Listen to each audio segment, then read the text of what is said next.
मला असं वाटतं बघा, सरकारचं दोष काय ह्याच्यात मला कळत नाही. कारण प्रत्येक जण सांगतं सरकार तुमचं आहे, सरकार विकृती जवळ सरकार तर जात नाही ना, त्यांना हे करायला सरकार प्रवृत्त करत नाही ना. अशी मानसिकता कुठे कुठे आहे हे शोधून काढणं पण फार गरजेचं आहे. मला असं वाटतं की केस जेव्हा होते, एखादी केस जेव्हा नोंद होते, त्याच वेळी पोलिसांनी तर संपूर्ण पोलीस स्टेशनच्या संपूर्ण जिल्हा लेवलला चौकशी करून या माणसावरती किती गुन्ह्यांची नोंद आहे आणि त्याच वेळी जर त्याला अरेस्ट केलेलं होतं, त्यावेळी जर सोडलं नसतं, त्याला त्याच वेळी फासावर लटकवलं असतं, तर ही घटना घडली नसती.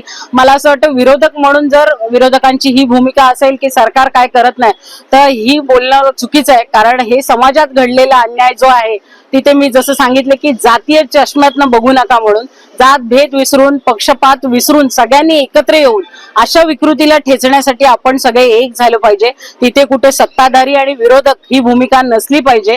आणि ही मानसिकता बदलून तुम्ही फक्त सत्ताधारी म्हणून बोंबलत बसण्यापेक्षा जर तुम्ही आमच्या बरोबर येऊन या विकृतीला ठेचण्यासाठी मदत कराल, तरच खऱ्या अर्थाने या महाराष्ट्रातनं काय भारतातनं अशा प्रकारच्या विकृती संपवण्यात आपण यशस्वी ठरू.